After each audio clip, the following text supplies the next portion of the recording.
computers. This is Intelligent Performance. Welcome to Intelligent Performance, where we are fanatical about excellence in human endeavour.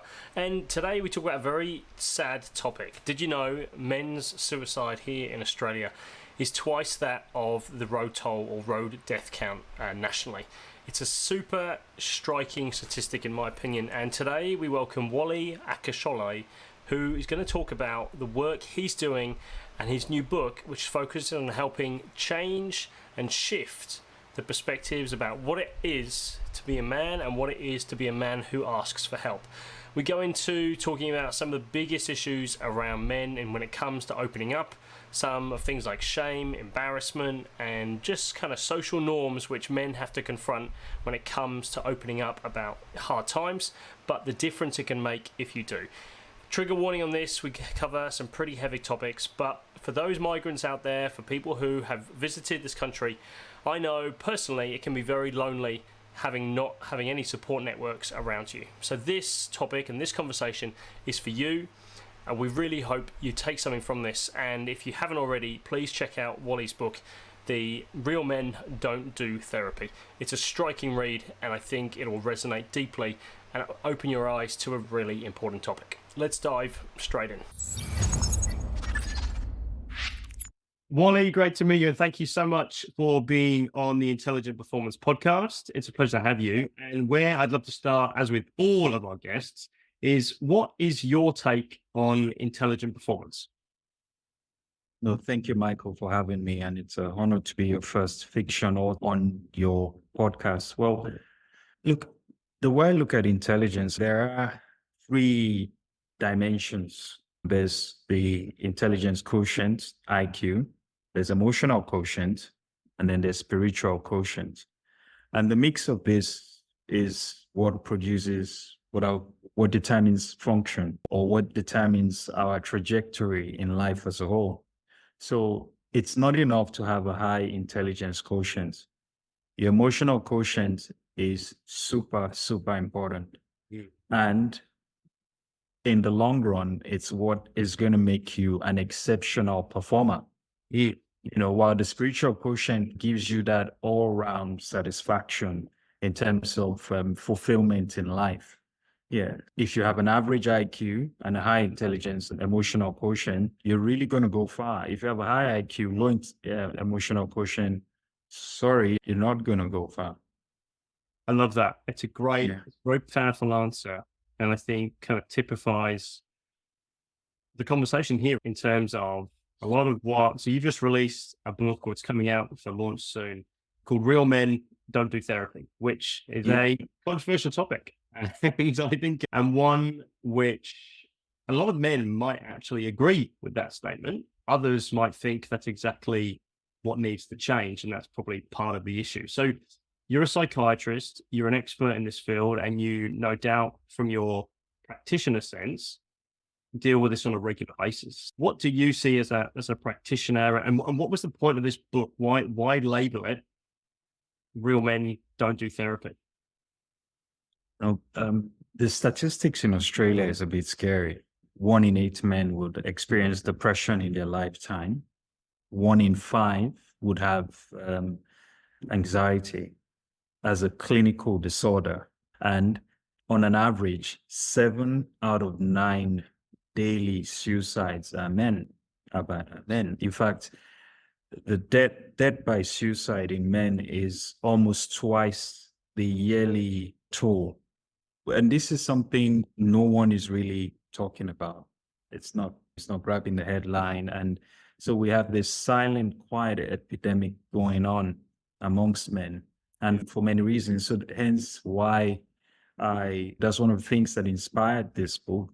And particularly, I'm also looking at migrant communities where there's also an added layer of what we call intersectionality, whether they are BIPOC, Black, Indigenous, or people of color, and all the other socio-political issues associated with it, fueled sometimes by the media. Yeah, so if we can get men to do therapy, a lot of things are going to improve. I think it's a worthy investment, and it's a conversation that we should have. I understand that there's this joke that men own the world in a sense, that everywhere is their playground. And if you start advocating on behalf of men to get more, it's like they've gotten enough for centuries anyway. So this is where the intent of your podcast, that contrarian thinking, is that actually is worthy to invest in men. If you do, the family units will be more stable. If you do, the workplaces would improve. If you do, a lot of things would improve. Yeah. It's an interesting perspective, and I think one which in an unrelated business that I work in is we've been looking at what works in female empowerment equality, right? Gender equality. And one of the things is often is that when you're trying to fix the women, then actually that doesn't work, because assuming that they're the problem, right? And so what you're saying is arguably to fix a female issue, you need to invest in the male issue, which sounds like where you're coming to. So tell me, what do you think of the existing burdens or main reasons we don't see men more forthcoming, and specifically in the migrant space? I think shame, stigma, it's still a big one, despite all the education and despite a lot of people coming out and being open about their mental health journey, because it's still considered a sign of weakness. Sadly, that's the truth. Then safe spaces. So, because when you're discussing anxiety as a man who's grown up in a culture where you're supposed to be bulletproof, take on the world, and they have this, a lot of people from first generation, second generation migrant communities, pull yourself up by your bootstraps, work hard, you get there, you have this sitting anxiety and which leads to low frustration tolerance, a lot of irritability, anger. So it's hard to actually tell someone that I'm actually anxious. I'm leaving the house, I'm feeling anxious. And because it then means you're weak. And then if you're going to sage, you have to create safe spaces to sage without making them feel ashamed. And now, in general, men don't have those safe spaces. How much more migrant men? So I think that's one. Two, people who actually get into therapy, because sometimes in therapy, you get worse to get better. Because one of the things that happens in therapy is that they're going to strip down your, what we call maladaptive coping strategies first. Interesting. And when they do, you're going to be very vulnerable. Just for those who may be unfamiliar with that kind of terminology, what do you mean by maladaptive? Thank you. These are unhelpful coping strategies. The hypothetical man I described, his coping strategy might be alcohol, for example. And over time, he then develops an alcohol use disorder, or his coping strategy might be over-exercising, and then he then gets injured. Yeah. So maladaptive is just it could be cannabis, it could be substance use, it could be sex, it could be behavior, it could be gambling, for example, things that quickly remove what we call dysphoria, which simply means that feeling of uneasiness, which is alluring, which is something that you and I would want to do naturally. If there's something that can remove this psychic pain very quickly, I guess we're hardwired to go for the easiest routes. And that's why we're the most superior animals. And we've been able to master the earth. But in this situation is where we get it wrong. The shortest route to the pleasure pathway in the brain is sometimes the most dangerous. And I guess the third part, very quickly, is also paying someone to listen to your problem. I think men have a problem with that. It looks like it's not genuine. Yeah. If I sit down with Mike and we have a chat and provide some support and we have a drink over it, I like that. But to go and pay someone to listen to my problem and they act interested and suddenly it's an hour and they say, I have to stop, you have to go. Yeah. That's just I know men, so getting that. But with a personal trainer, they don't see it as strange. Really? Interesting. So that's just small shifts would be important, but they are actually huge barriers to why men don't seek help. Yeah. I think it's a really, having been to a psychologist, and I think that probably for me, some of the biggest challenges about walking into the psychologist domain, as it were, is you have to confront on your own when you don't have support how bad things are. Like you have to admit, oh, sugar, like things are bad. Like I have to do something about this. And part of what you're talking about is, yeah, there's a big lump to overcome before they even walk into someone like yourself. And Yes. it sounds like in terms of the books that you've written, this is really about bridging that gap, right? Helping them navigate that without you being in the room. Because yeah, you can help, you can provide a lot of tools, resources, and support once they're there. It's all the bit before, right? Yep. And Yep. so tell me, you're from West Nigeria. I'm originally from the UK, or Pommy as I'm referred to here. In Australia in particular, they have, as a culture, the male culture here is very sport focused. It's very, alcohol is intertwined closely with sport. Gambling is a massive industry and highly encouraged and easily accessible. So there's a lot of space for those, what did you call it? Maladapted decisions, right? In fact, Yes.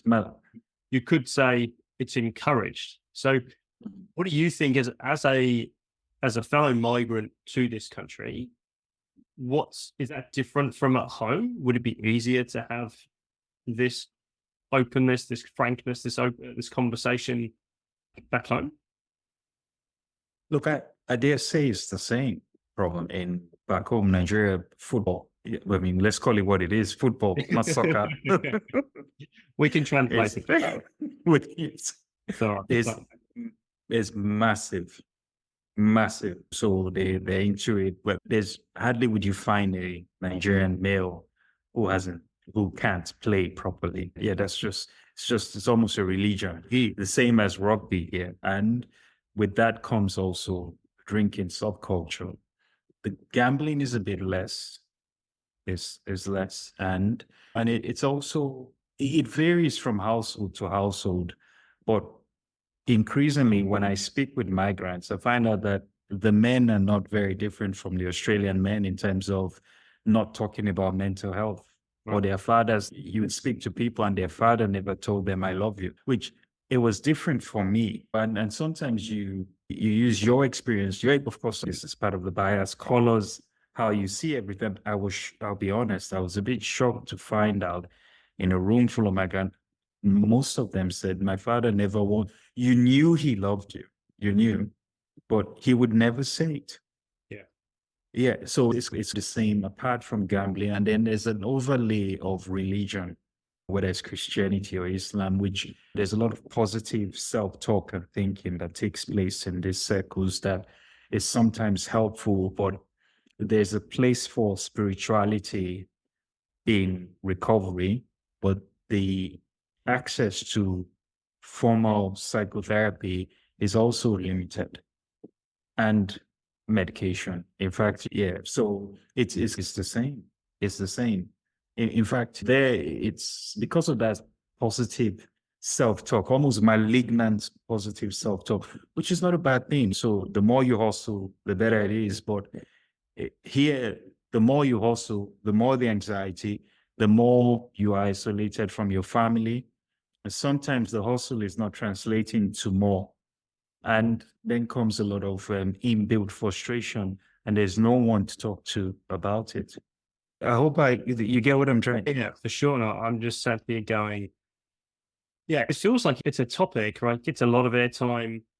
I think you're right. It's certainly, people probably wouldn't equate it to having a double, that statistic you used at the beginning, that men's suicide is double the national road toll. That's a pretty shocking statistic, right? And certainly, Yes. I wasn't aware it was at such elevated levels, and I think it's a useful comparison in terms of like severity and how widespread it is. I guess the question is that what's broken in this whole system that still isn't communicated? Because there have been big efforts to try and resolve this. Beyond Blue, how are you? Are you okay day? What's still not getting through, do you think? It's a good question. Look, I think there's a lot of services in the city, but as we begin to move away from the city, the services become less and less. I think that's one issue. Two, there are vulnerable groups, which are usually rural farmers, that I think we probably need to have a good, what you call, focused target on accessing and helping. Migrants is also a big group to create more safe spaces. In preparing for this podcast, it's hard to find any statistics on migrants and their mental health in Australia. Yeah, right. It's really hard. So I think that's something that we can, engage with even more, creating safe spaces to target specific vulnerable groups.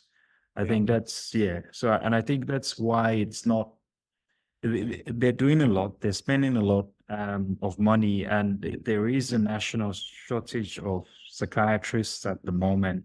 And I know the college is trying to do something about it, but these are some of the issues. Access. Yeah.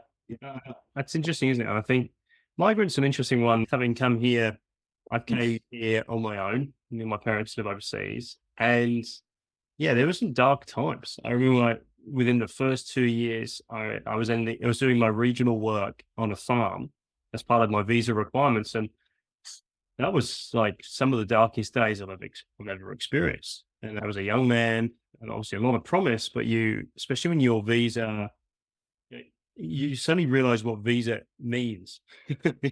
And I think a lot of Australians, when I met my wife, she didn't really get the whole visa thing. It's like one of those invisible things. If you're Australian and here by birthright, it can feel like the country doesn't want you. If you've got restrictions, especially around that. So it can be a very isolating space. In terms of this medium, what's your message to those people who maybe know migrants? How do they talk to them about this topic? It's a good question because, the barriers they're facing to be considered a mainstream Australian is the issue leading to demoralization. And when you're talking, it's like those who were forced to stay in or incarcerated because they came by boat. They had significant psychological health issues, which the obvious thing is stop the forced incarceration and a lot of their mental health will improve.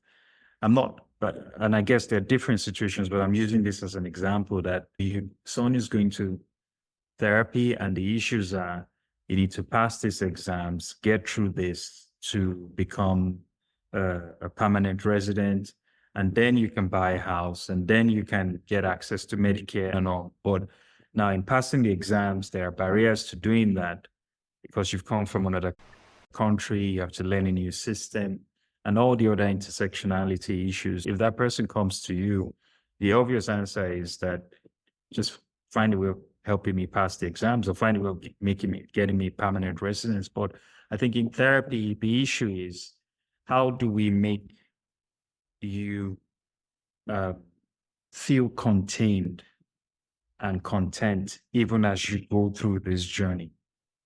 And I think that's what if a good therapist would help someone understand that this is a conundrum that life is thrown at you, and how you go about resolving it is going to turn out to be a story one day. Would it be a great story or not? This is what we're trying to resolve through therapy, and realizing that these things don't last forever, and the dignity of keeping yourself and making sure the people around you not alienated during this period is important. It might be as simple as that. And then in those moments, because people are so heightened in terms of anxiety and, like you said, demoralized, the ability to think, which is one of the things that we underestimate in terms of depression in young people, is the cognitive impact. We focus on their mood, their motivation, appetite, sleep, what we call neurovegetative symptoms, but the cognitive, the ability to problem solve reduces significantly. So entering a space where therapists can step back, contain, and help you begin to think systematically can be invaluable during those moments. And the book focuses on migrants because it's looking at two people with a different migration experience. You and I were chatting before the podcast started. He's gone to see a therapist who's coming.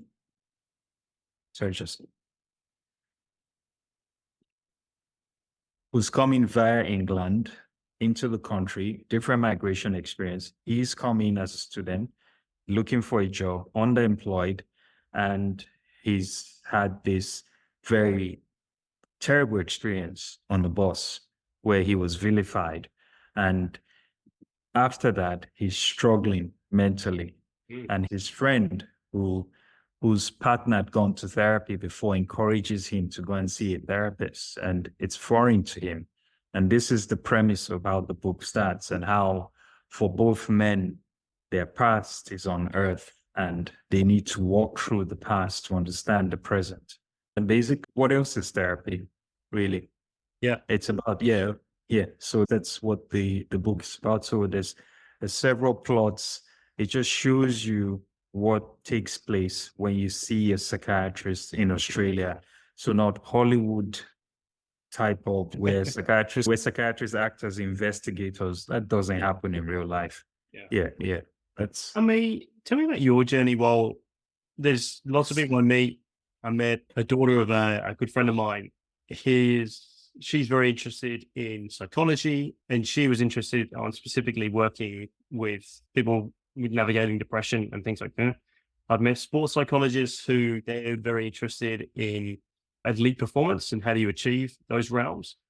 Why, for you, what was your personal journey in terms of kind of landing here in this space? Why are you passionate about this? So I'll start with med school. So going through med school, 5th year, you do your psychiatry rotation. It was the first time being in medicine that I got to an area where we're reading books about sociology, arts, media, archaeology, and we're really trying to understand people through what we call a formulation, which is basically the entire story, looking at their early childhood and all that has led up to them being in front of me. And I love stories. I was part of a drama group back then, and I wrote their stage plays, directed their plays. So I just thought, this is it. This is what I want to do. I want to be a psychiatrist. And so I knew that before leaving med school, and I went for it straight away because it's about people's stories and being able to contain and being able to help them realize that this is a difficult chapter. What we're trying to help you do is to close it, to open a new one.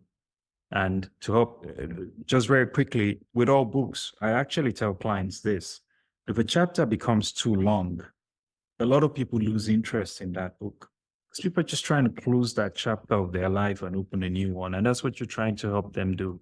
So I see every client, someone walks in, I've had the privilege of being part of their story for a brief period. And, and I really want to make the best of it. So that's what attracted me to it, is the fact that it's an area of medicine where there's neuroscience, is dealing with the brain, but at the same time, it has contributing, the other fields contributing it from a broad base. So that was it. And then with addiction, because my main specialty is addiction and trauma. Addiction is it's interesting how substances can mimic psychiatric states briefly.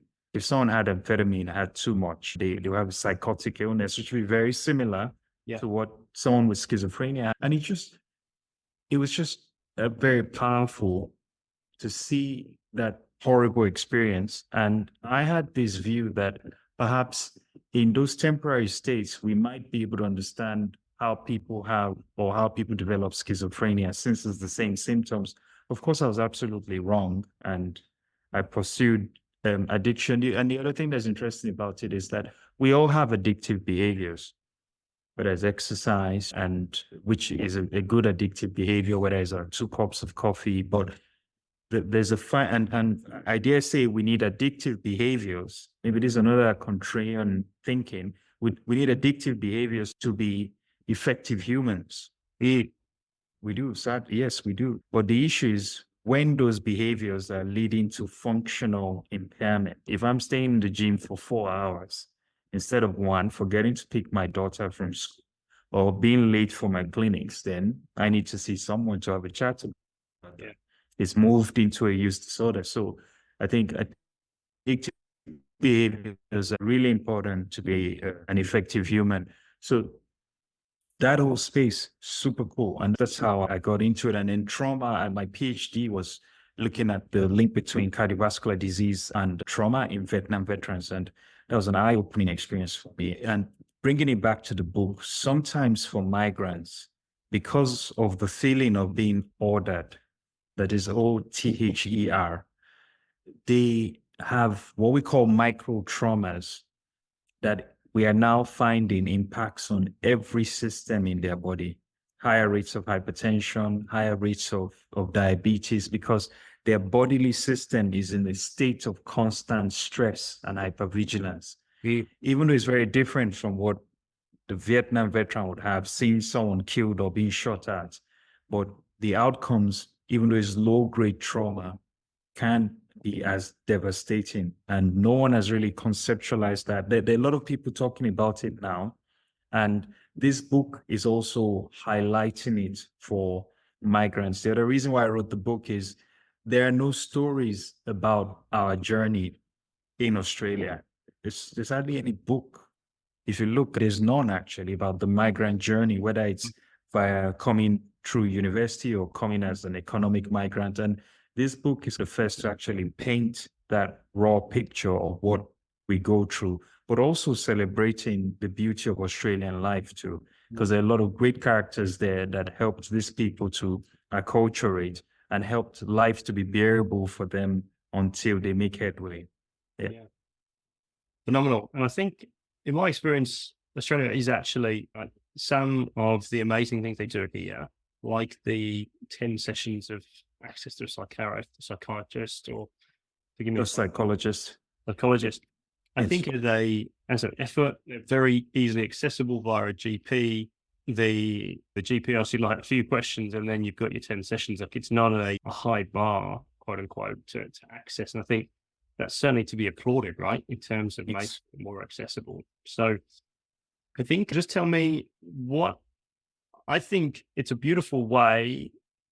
It's been a while since I've read a fiction book, actually. And I think it's a very powerful and colorful way to do it. I think it's a very, culturally, it sounds like it aligns. I think of Nigeria and I can just see huge amounts of color. I think Drogba is out of Nigeria, if I'm not mistaken. Is that right?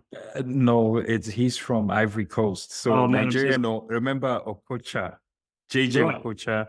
Yeah, Kanu is quite popular, Kanu. And wait, who do you support?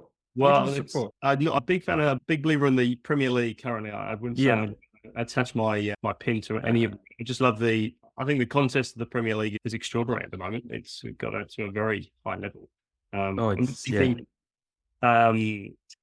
Richmond Football Club in the Ted Lasso series, the star player there is a Nigerian player. Is a Nigerian player, yeah, that's right. What a beautiful one for a stereotype. Sam does a beautiful job of actually demonstrating the color and gentle nature actually of that nation. So I think you're breaking down a lot of stereotypes. I guess it's what I'm trying to say here, Wally. And yes, tell us, in terms of your book launch, it sounds like you've got something really interesting, a bit special going on in terms of it's not just the kind of you sit there and answer questions. What's the essence behind what you're doing there?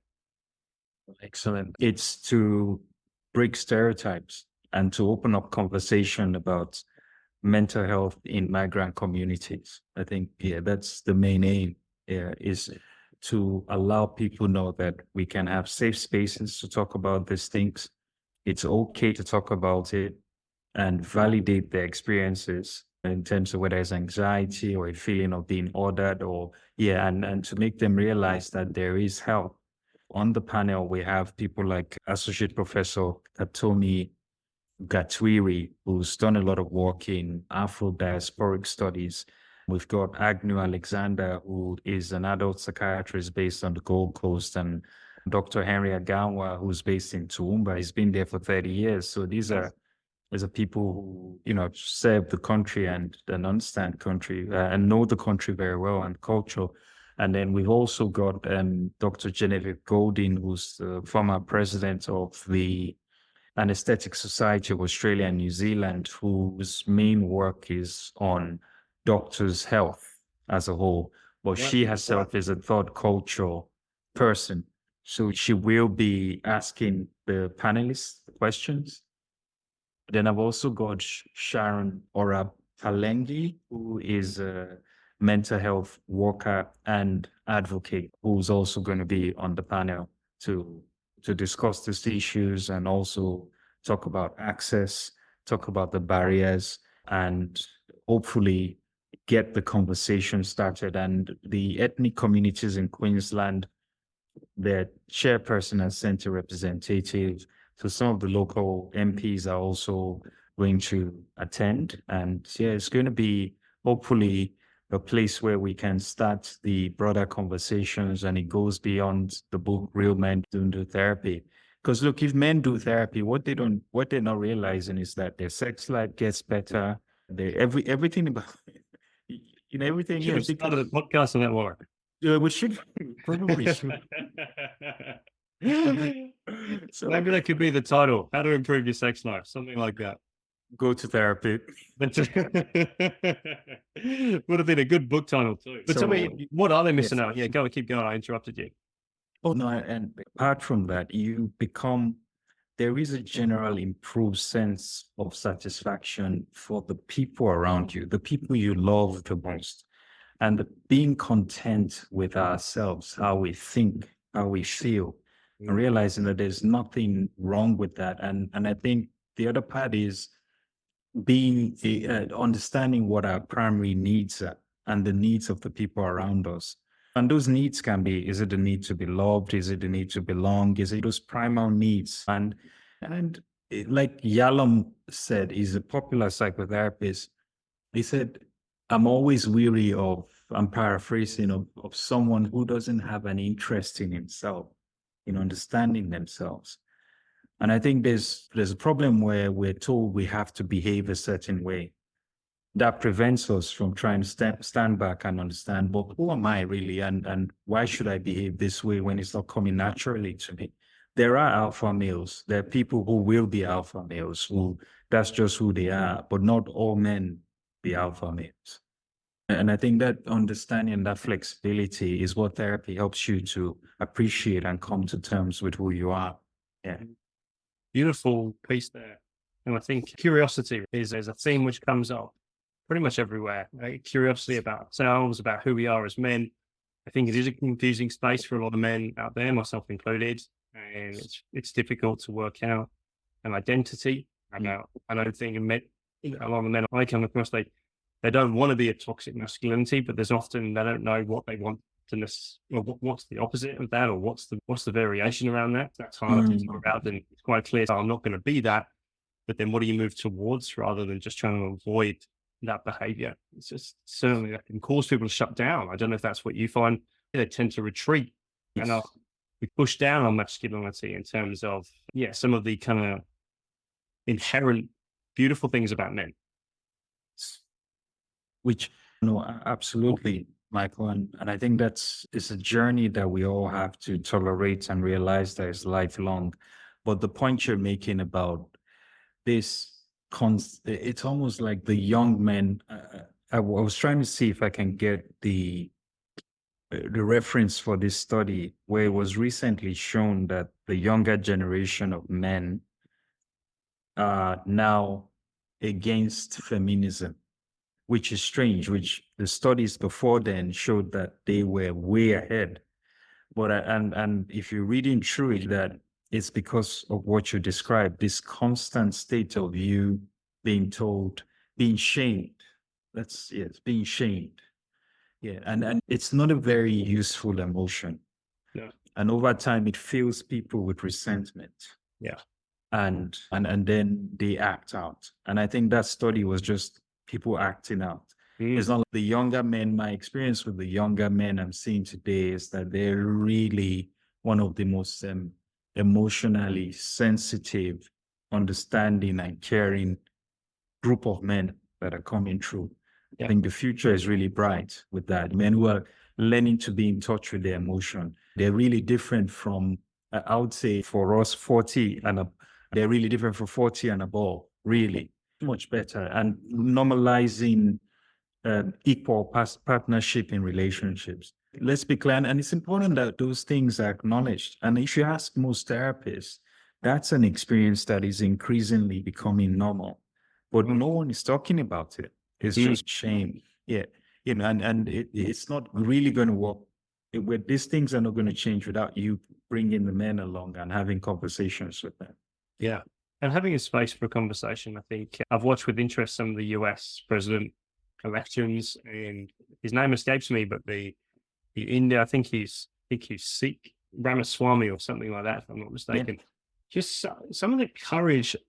I admire his courage to have some of these very challenging conversations in a public domain, where a lot of people, especially political figures, have moved away, shirked away from, controlled the crowd, so then they never get those really tricky questions, especially around transgenderism, racism, border control, climate change, you name it.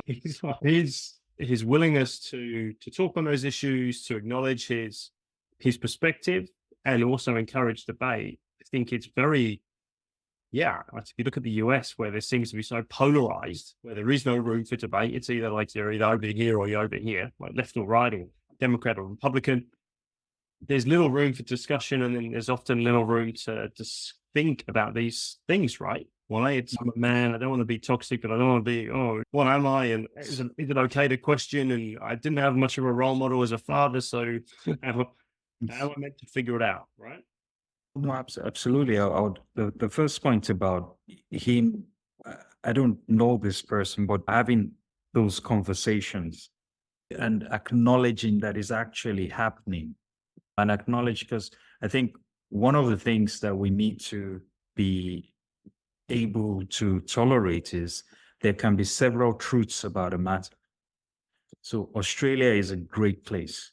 In fact, maybe one of the best countries in the world. Those are all truths. 100%. But it's also, yes, these are all truths, but it's also a place where it's also a place where every wave of migration goes through extreme discrimination. It's also a place where 200 years ago, when the modern nation was about to be started, it was built on a lot of blood. Yeah. And a lot of people were killed and disenfranchised, and their wealth was stolen. That's also true. Because sometimes when the people are ordered, their truth is made to feel you're not supposed to feel that way. You're not supposed to talk about it. And the parallel also goes to men. You're not supposed to say that. It's a locker room talk. You're not supposed to, but you could saying it in a safe space and getting it reframed to say, are there other ways to look at this? And I think that's what the book does, is to give voice to things that are spoken about or things that people feel, and sometimes can't say it because of shame. And sometimes can't say it because they don't want to be looked at as being weak or sensitive. But that's what they're truly feeling. And when you continue to repress, and compartmentalize, it's just going to come out one way or the other, either through alcohol, through DV, through inappropriate sexual relationships, and all that. So I think it's important to allow people to have safe spaces to have these things explored. Michael, remember, you and I didn't come to this point of maturity just like that. I think there's something about this thing. Agreed. Yeah, for sure. It was a journey for us, and somehow you just want this 20-year-old to be. Yeah, it was a journey. I learned from people, I learned from family, I learned from mentors, I learned from a lot of female friends. That's one thing, you learn a lot from partners, and gradually. I feel like I'm unlearning, Wally. I feel like I've got wrong. That's right. It is. Thank you for adding that. It's a two. So you're unlearning and learning new things. Yeah. It's both are taking place at the same time. Brilliant. Yeah, that's actually a contrarian truth, isn't it? That people always talk about learning, but forget about the unlearning part, which is actually a bit more difficult because it's already paired with a behavior that you're already used to. If you get what I mean. So extincting that or unlearning that is sometimes a bit harder than learning new things. Yeah. And it's often penalized. I think if you take political as an extreme example, but if you're chastised if you flip-flopped on a policy, but if the information tells you like you need to, then, and I think I've definitely even more and more. I'm 35, and the older I get, the more I'm flip-flopping, the more I'm going. How I looked at the world, I completely missed XYZ perspective and how I think about institutions and gender, all these different things. Like I think unlearning, and because my take would be unlearning is as important, if not maybe more important than learning new, because otherwise your new learning is framed in a very kind of isolated way. Like you don't learn fully, perhaps you could say like that. Excellent. That's right. Yeah. Both processes need to be taking place and being open to this cliche, but I think you can't teach an expert new things. Approaching everything with a beginner's mind is really important, but still acknowledging that's a good point. And like you're saying with our leadership, an effective leader would make decisions based on what they know right now, regardless of what the promises are. But somehow we're not allowing that to happen, particularly because of the politicized system that we have. And the book also highlights a bit about the media, because, Michael, the media plays a role in how some of these discussions are framed. And I think for a lot of migrants that I've spoken to, you are sometimes held responsible for the action of one or two people.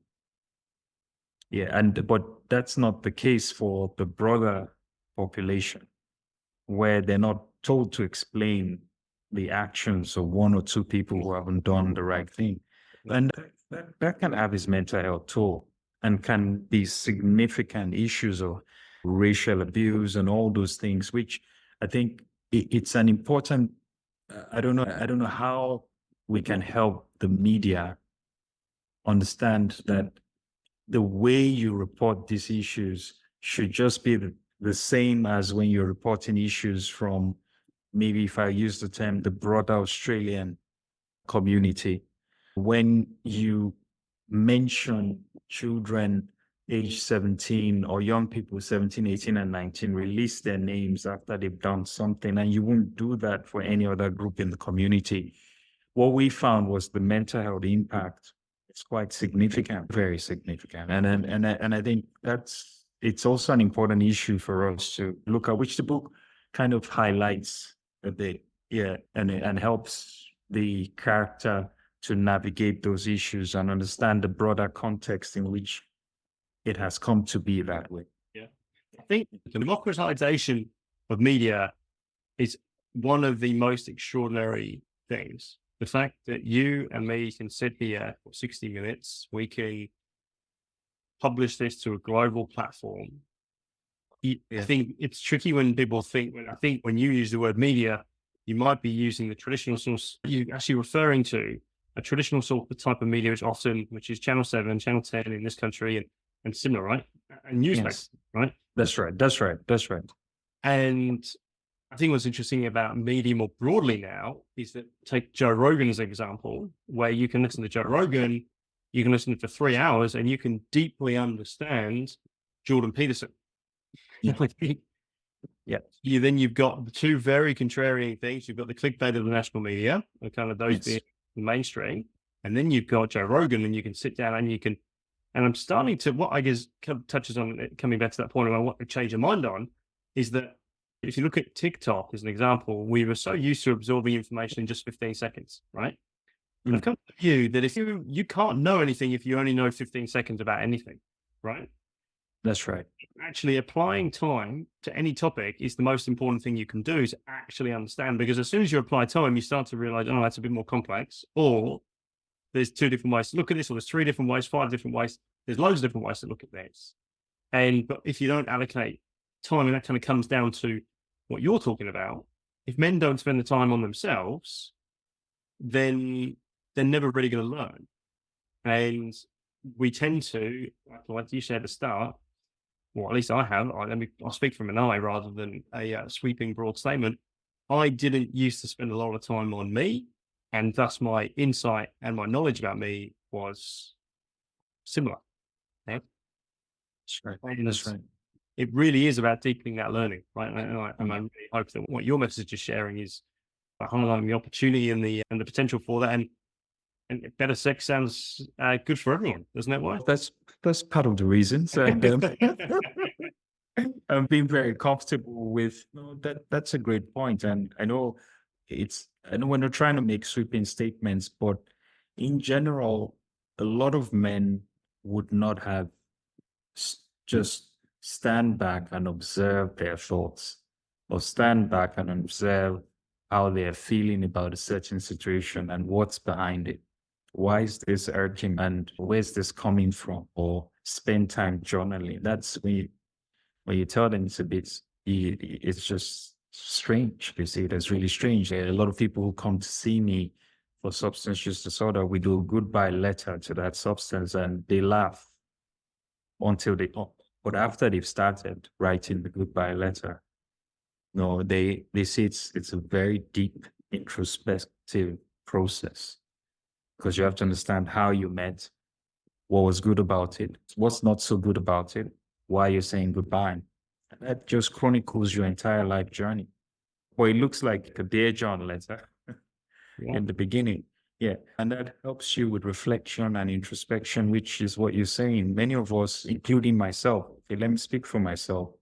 It's taking, thankfully, going through, you can't be a psychiatrist that doesn't introspect cannot be effective. A psychiatrist that is not ready to learn cannot be effective. Your best teachers are actually your patients. So that's the truth. That's contrary. I hope that's contrarian thinking, because no one will look at your best teachers are your patients, because they're going to teach you so much about whatever they're presenting with, and you're going to use that for the next person you're going to see. So you'd be very grateful to them for being part of their journey. Yeah. Really powerful and really beautiful. Wally, thank you for taking the time out to talk about your journey, this topic. I think it's super important, and I hope that this can reach some migrant men out there. That's all.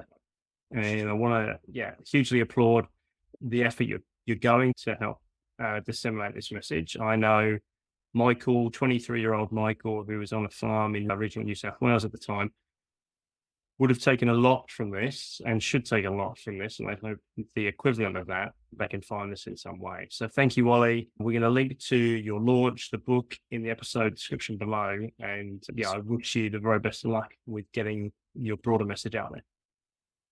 Michael, thank you very much for having me. Venom Computers. This is Intelligent Performance.